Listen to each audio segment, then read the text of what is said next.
Hello there, Alaskans, wherever you are. Welcome to the Must Read Alaska Show, coming to you from somewhere in Alaska. This is the place where we talk about, you guessed it, Alaska, where we keep the mainstream media on their toes and where we are standing up for what's right in a world run by leftists. You can find out more by heading over to mustreadalaska.com and also checking out the Must Read Alaska YouTube channel for some really great content. But first, let's get this party started.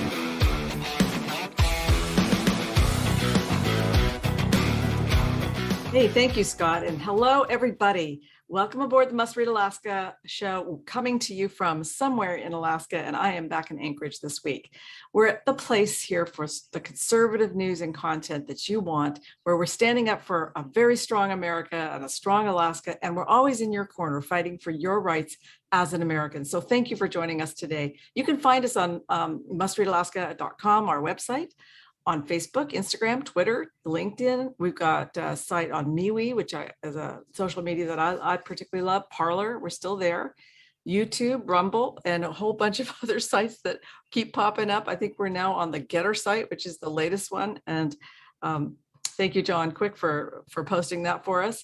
I'm Suzanne Downing, and you can also find my column at our partner in Newsmax, where I write Must Read America every couple of weeks. And check us out today at mustreadalaska.com for breaking news about how much campaign cash Kelly Tshibaka has raised over the past 3 months. We might be able to get to that today. But John, over in Nikiski, are you coming in loud and clear right now? I am coming in loud and clear out here in the great unincorporated area of Nikiski, Alaska. And we got dip netting coming to the peninsula. And, it's going to be thousands and thousands of people coming in their trucks, in their SUVs, in their whatever they can do to get here. Some by plane, probably not by train, but they're going to be here dip netting like a champ. And all we do here on the Kenai Peninsula is ask that you pick up after yourself. We understand there's not too many places out here in Alaska where you can do dip netting. But the river seems to be left in a garbage dump state every single summer. So if you do come out here and enjoy the river, make sure to clean up after yourself. I do have a Gold Star Award to give out today, though. I have a Gold Star Award. So if some of you may have seen this, but there was a video circulating on YouTube last week or maybe a week or so ago. And there was a gentleman at the Kenai Peninsula Borough building with a huge blowhorn and signs and, making himself, look like a protester. And he was yelling and blaring on this blowhorn for, 30 minutes straight, as loud as it could go, screaming at the borough administration that they're a bunch of crazies and they don't listen to anybody and they're communists and, basically everything under the sun about COVID. And literally this guy's screaming at the top of his lungs and he's like banging something in the background, almost like pots and pans. And sounds like a real fun guy. Yeah, sounds like a real fun guy. After about 30 minutes of this, All-Star, who wins the Gold Star today, Brenda Alberg from the mayor's office, comes out and greets this gentleman and says to him, "Is there something I can help you with?" And he goes on about how he's pissed off about this and he's pissed off about this and speaking in generalities. And she says, "Well, I'd love to talk to you about that. What are some of the things you're interested in talking about?" And she proceeds to talk to this guy for 10, 15 minutes, talks him off the ledge, gets him to set in a meeting with the mayor. And basically this guy walks off the scene a happy camper. Really? And, it goes to show there's still a couple good apples out there in government that will actually take time as you're screaming at them to walk down from their office, step outside, go chat with you, talk you off the dang ledge, and get you in a meeting with people. And what's this Gold Star woman's name again? Brenda Alberg. She is the Community and Fiscal Projects Manager in the mayor's office. And she's basically a rock star. She handles everything from every grant that goes through the borough to all PR and communications, and she handles project management for any fire that's on the peninsula. She handles. So well, the world needs more Brenda Albergs and a whole lot less screaming and shouting and coming unhinged at our public servants, because quite honestly, a lot of people who work for government, they do work hard. They do put in full days, not only full days, some of them work extra hours, and many of them do volunteer work on the side as well. They're good community contributors. And we don't really always focus on that because we do have a lot of policy that we disagree with. We have probably a government that is a little bit too big in some places, but not on the Kenai. I get that. You guys have right-sized your government and you're doing a good job down there. But we criticize government a lot. And that's sometimes we forget that we have some outstanding people working in our offices, especially in our local offices, people who work very hard to get things right. So good for her. Yep. And I would echo that. The borough's blessed with really great staff. So. Oh, that's great. Hey, well, I want to talk about three things today, John. I want to talk about, I was up in Fairbanks over the weekend. I went up there on Thursday, and there are a lot of events going on and a lot of political events. Big weekend for politics in Fairbanks. Got to see a lot of people, a lot of friends that I met over the years that I've been doing Must Read Alaska. Spent as much time as I can in Fairbanks because they have the most wonderful people there.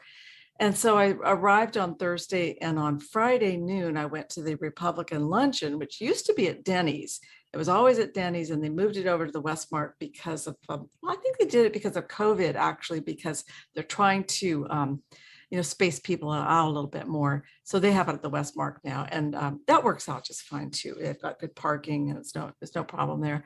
And Randy Rudrick, who used to be the chairman of the Republican Party in Alaska, and is very well known as kind of a guru on elections and on redistricting and on all things politic. He was their guest speaker, came up from Anchorage for that, and he spoke about redistricting. And I was fascinated because he said during the redistricting process, which for listeners who don't know, that means we're going to redraw the lines after they finish the census and they produce the data in August. They give the data to the state, and this is where everybody lives in your state. Now you have to redraw your political lines so that all your districts are even, and so that each representative has approximately the same number of constituents as every other representative. And we know there are going to be changes, but I was interested to hear him say he didn't think there would be wholesale changes to a lot of the lines in the state. Now, I think there will be a lot of changes in Southeast. I think Southeast is going to probably stretch all the way up to Valdez, one of that northern Juneau district, District 34, I think it is. I think is going to stretch up to Valdez because Southeast has lost a lot of people. But in terms of Fairbanks and in terms of other parts of the state, rural Alaska, the population has been fairly steady. I think the big push you'll see is we've gained population in the Mat-Su. Overall, the population stayed about the same, but people have moved out of Anchorage and into the Mat-Su, and people moved out of Southeast into who knows where they go, and they leave Southeast, but they go someplace maybe where there are jobs, I would suspect. So Randy Rudrick did a great job speaking, and he's such a brainiac. I really admire him. And then after that, during the evening, there was a reception for Kelly Tshibaka. And as listeners know, Kelly Tshibaka is running for the US Senate against Lisa Murkowski as a Republican. And she is a conservative Republican, and that differentiates her from Lisa Murkowski, who's a liberal Republican. And that's just a really, I think it's a fair and uncritical way of looking at the two of them. We see that Kelly Tshibaka has the Trump endorsement, and we see that that Lisa Murkowski has the Trump condemnation. So there's quite a dividing line between those two, and they kind of represent different parts of the Republican Party, I think. And it was interesting because she had over 40 people at her meet and greet. She had a little fundraiser at noon or so, or in the evening, I guess it was really after hours, at the Red Lantern restaurant there at the Westmark. Lots and lots of people showed up. And then all of those people came over to the next event, which was over at the event center. And for those of you who aren't from Fairbanks, there's a really great place to host events called the Event Center, and they do an excellent job. The food was great, the service was great, everything was good. And she showed up, all the people who'd been to her fundraiser showed up. Over 40 people walked in, and they're all wearing these Kelly for Alaska buttons. So it's quite impressive. Yeah, so they really showed the flag for Kelly at this event. And this event was a fundraiser for the Alaska Republican Party. And it needs, the party needs money because actually, quite honestly, the the Lisa people used to give it more money, and Lisa used to give it money, but she's not going to be giving it money anymore. So they've got to go find other money. So they did a fundraiser. They had Colonel Alan West there from Texas, and we'll talk about what he said a little bit later. But then after, So what was there? Was there excitement in the room? I mean, I think that you were there. Like if I go down the street and I ask my neighbor, "Hey, are you excited about the Republican Party?" He's going to throw up a little bit in his mouth and tell me no, and he's going to give me 20 reasons why we're lost all of our senses. And we've lost our way. We've lost our way, and we're wandering in the desert, and we still got 39 and a half years left of wandering. And so what I wasn't there, you were there. Was the tone in the room excitement directed at the party, or was it more directed that we have somebody like Kelly running and we could have some light at the end of the tunnel? I got a sense over the course of Friday, where we had these different events, that people were really pumped up about Kelly and about the party. They were excited and they were ready for new things. They were ready for change. There was a lot of civility and excitement about just the fresh face of Kelly Tshibaka. Now, they haven't seen a candidate like this in a generation. She's well-spoken. She can raise money. She's very well educated. She doesn't make mistakes. She doesn't really say things she doesn't intend to say. And she doesn't have baggage that she's dragging around. And this is a really remarkable candidate. So they're excited about her. But although I will say this is Fairbanks, and Fairbanks is also Lisa Murkowski country because she was raised there and she graduated from high school there. So she's got a lot of strong connections and family connections there. And people don't like sort of going up against their hometown girl. That is actually really hard for some people. But there seems to be a lot of support there for Kelly, and a lot of support for the party. Now at the luncheon, I would say people were there just to, they meet every week. And this is a normal thing for Republican activists in Fairbanks. And so they're not an excitable bunch. They're just getting there to have a nice lunch together and to hear an interesting speaker. But in the evening at the Alan West event, man, they were in the mood to party. They were having a great time. There were like over 160 people there. The thing was way oversubscribed. I mean, I saw people I hadn't seen in a long, long time. So Steve Franks was there, and I think there was a whole table full of Murkowski people that were actually at that event, even though it was kind of an event that was more oriented toward Kelly Tshibaka. And I tell you, Kelly did walk through that event, she didn't like make a big deal out of being there. But when she walked through, and then later on when they started introducing everybody, they said, introduce all the people running for school board locally and who's running for the assembly locally. And then they introduced Kelly Tshibaka, and my goodness, she got the biggest cheer of the night. I mean, they were really excited. So that was kind of interesting to see that. And then the next day, John, was the State Central Committee. And I wanted to tell you a little bit about that because I wrote a couple stories about that. In the first place, Kelly Tshibaka got the party's nomination. They got, not her nomination, but her endorsement. And that was not as much drama as I kind of thought it would be, but she got a 77% endorsement from the party, which is the exact amount that the party decided in March to censure Lisa Murkowski. It was the exact percentage of votes. And there were 80 possible votes available on Saturday from the party officers and the proxies and so forth. And enough of them went to, I think 59 of them went to Kelly Tshibaka to endorse her.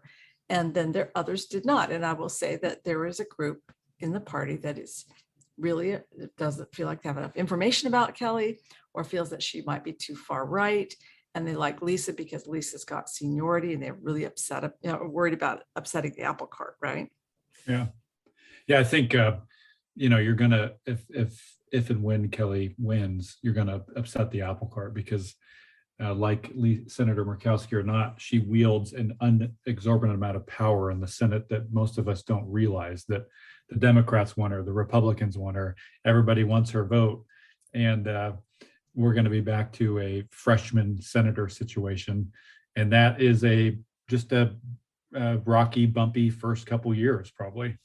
Oh, and even more than that, whenever you change over, and you bring up a great point, but you remember Dan Sullivan was elected in 2014, and we still call him the junior senator.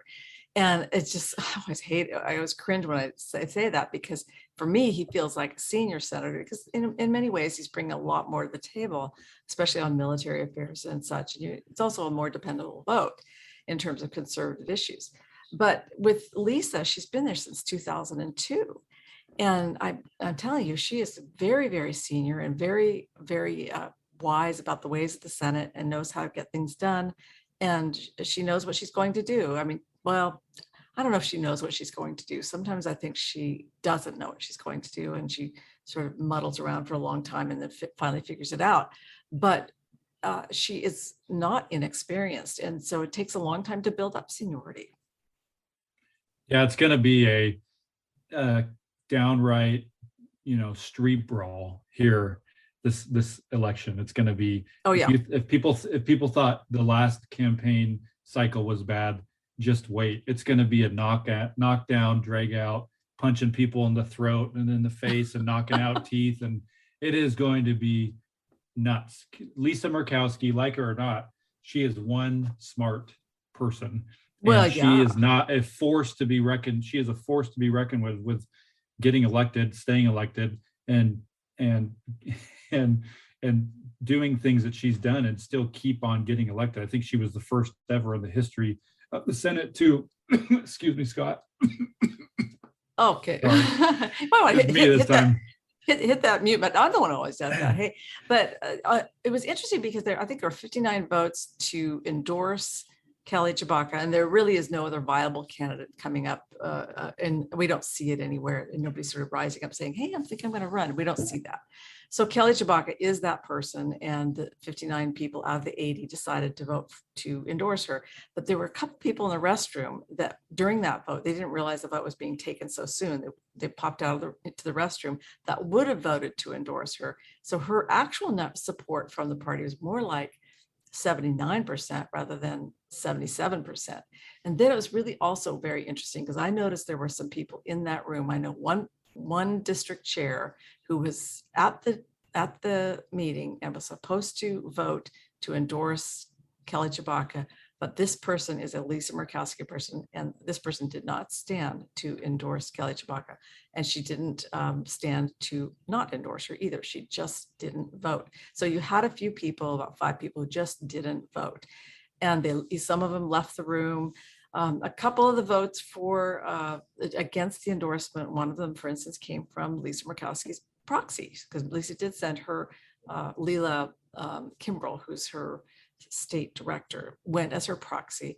And so of course she voted in favor of her boss and so forth. So there were some people who were definitely Murkowski people, but there weren't too many. This is a landslide. It's just a landslide for Kelly. It gives her a lot of wind in her sails. Then it was also interesting, and it wasn't the only Kelly that came up. It was the Kelly Merrick vote that was also interesting, because District 14, and John, as you know, that is in a very conservative part of our state, which is Eagle River. And it's represented by Kelly Merrick, who is, I would say, people thought she was a conservative. And then this year she jumped out of the Republican caucus and sort of joined with the Democrats and made the sort of bipartisan Medusa over there. And took a seat on finance and was rewarded for that, and has been running the capital budget part of finance for the House of Representatives in Juneau. And her district went to the State Central Committee on Saturday and asked that they withdraw their support. They essentially censure her. And they've done this before. They did it with Paul Seaton, and then Paul Seaton lost to Sarah Vance. And they did it with Gary Knopp, and then unfortunately, Gary did die in a plane crash before anything came of that. But now Ron Gillum is in that seat. They censured Gabby Ledoux, and Gabby Ledoux is no longer a representative. They censured Jim Culver, and he's no longer there. And so they're the only person that they've censured that it really seems to prevail year after year is Louise Stutz. She's the Speaker of the House now, and she represents Kodiak to Cordova. and she may find that she gets a little more competition because her district, she may suffer from redistricting, quite honestly. Depends on how much the conservatives have to say over that. But Kelly Merrick of Eagle River has now been disowned by the Republican Party. And the wording was interesting, John, because they also said, we will not support her going forward for any position she will ever run for. I think that, it's the Republicans are often late to the party, and the Democrats have gamed this thing out, like 6, 7, 9 months ago. And here we are finally responding to it. And I think it's a good step, but this just goes to show me that we, as the Republican conservatives in the room,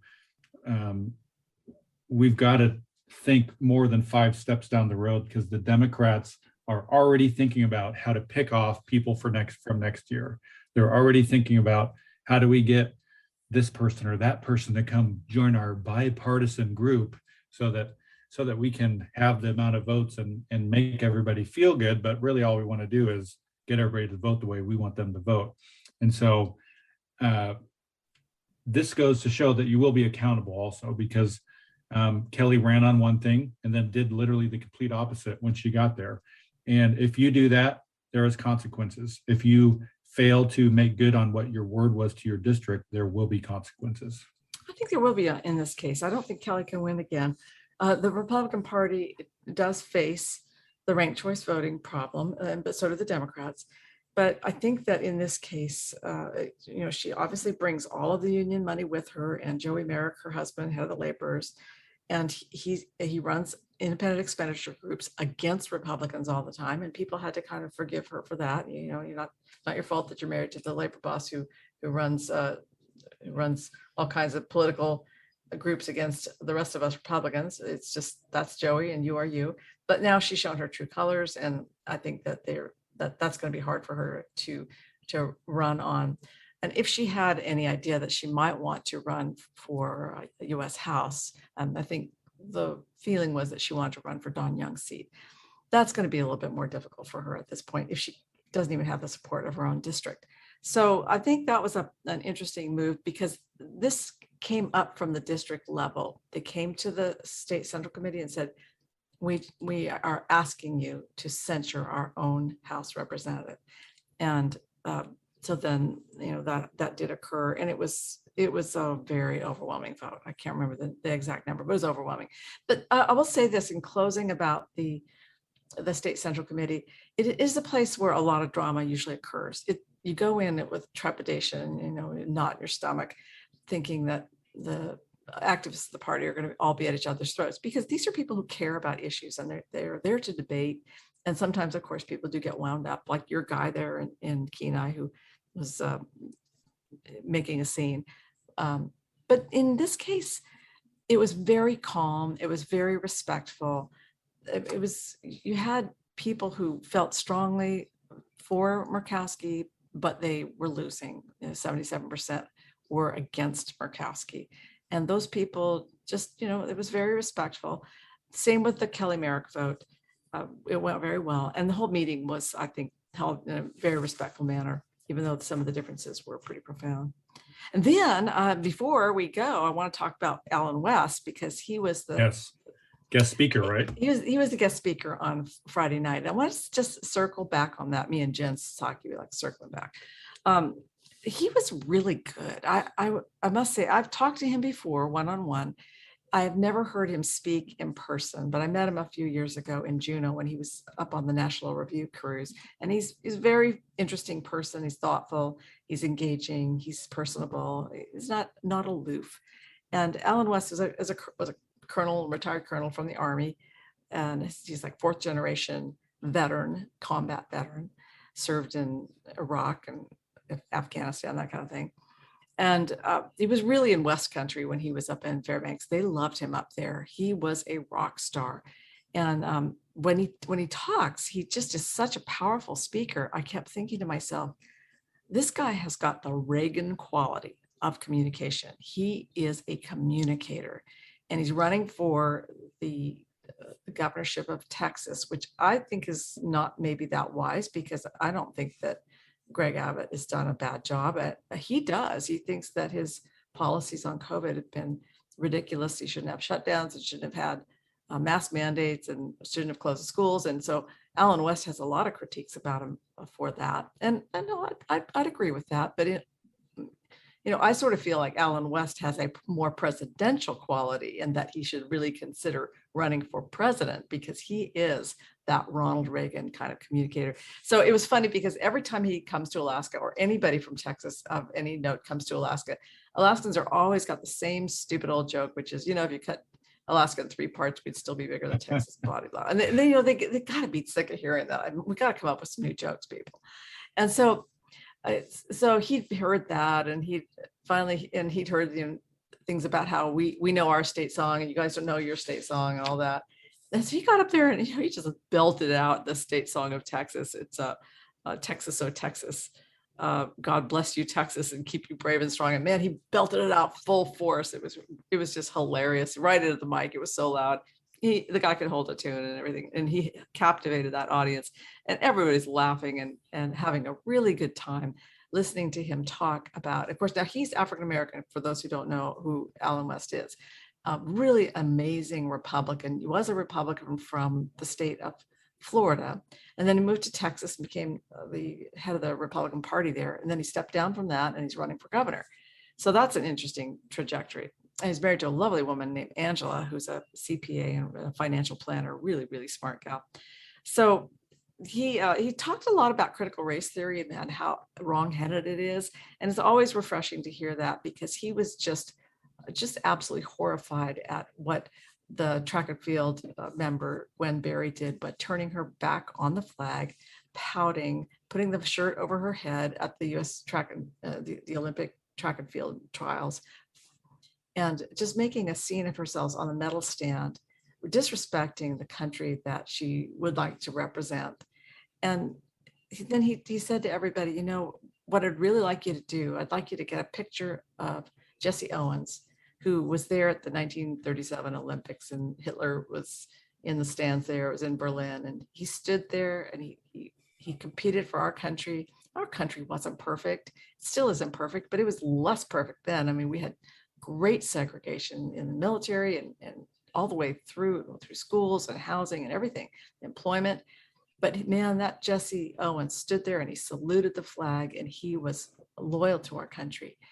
And he was a marvelous athlete. I don't know, he got 6 medals, I think. But he talked about that. He talked about the importance of patriotism and teaching it to our children. He talked about critical race theory in the schools and the damage it's doing to our country. And so very populist, very popular.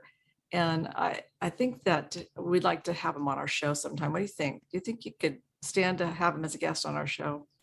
That would be awesome. What if there was one big takeaway from the night of his overall talk? What do you think the audience walked away with?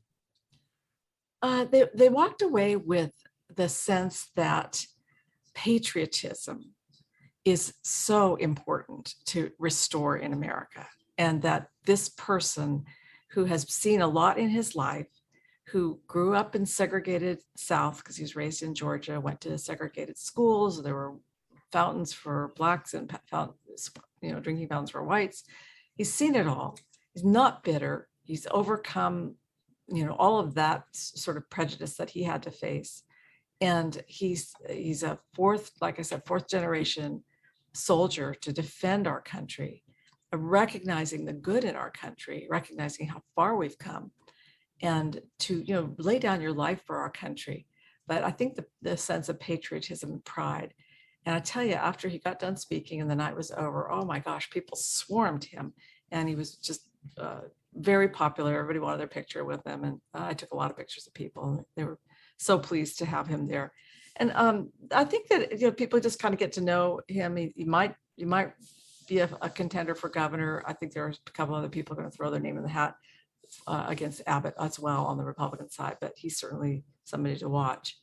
And then it was a great event. And I got to say, driving back from Fairbanks on Sunday, we stopped and we took a helicopter tour, and you might have seen some pictures of me up on Facebook. I couldn't resist taking a picture of myself up on the glacier. And that looked like it was fun. Yeah, I had a good time. Got back and posted a story this morning about critical race theory at the University of Alaska Anchorage. Oh my goodness, what a disappointment that was to see that. I don't know if anybody saw that, but it was in the Native Student Services Department. Did you see that story? Yeah, it's something that I think we're going to be having to deal with not only here in Alaska but in the U.S. for the next several years, because this seems to be the hot button issue for everybody, critical race theory. And now they're attaching the language of settler and colonizer. The University of Anchorage, Alaska is attaching that to people. And I As just a think description, that yeah. as a description. And I just think that, it goes back to your main point of just being proud, I think, where you come from. And I think we've gotten to a place to where it's almost looked at as a good thing now in the media and the mainstream to hate America and to hate American values and to hate the flag. And I saw a video yesterday of this lady was tootling around her neighborhood with her kid and a bike. And she was having her kid pull off American flags from their neighbors' yards, pull them off and throw them on the ground. And she was happy that this kid was doing that. And these people, they've got to realize that we live in a country where almost every country that is not free is trying to get into our country. Why? Because our country is free. That is a good problem to have, that we are so free in our country that you can express your views and be fine with disagreeing, that literally every country that is not free is trying to migrate to our country. You don't see lines of people trying to sneak into North Korea or sneak in to Cuba or sneak into these other Irans and whatever. It just doesn't happen. Why? Because those countries are not free. We live in a great country, and there's, yes, there's things that are screwed up, but nobody and nothing is perfect.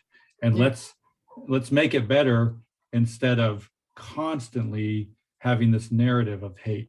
Why do we have to tear it down? So the story that we're talking about is this Native Student Services office. They've hired somebody to run a new director for it. And they describe her as having settler colonizer heritage, mostly Czech and German. And she grew up in what is now Colorado on the land of the Arapaho, Cheyenne, and Ute peoples. In other words, basically, if you are white, they are now calling you having settler colonizer heritage. And I think this is so disrespectful of all of our backgrounds. People who are white might be, you might look white, but you might be Irish, or you might be Jewish, or you might be something else. And you might have escaped persecution. A lot of people came to America escaping religious persecution.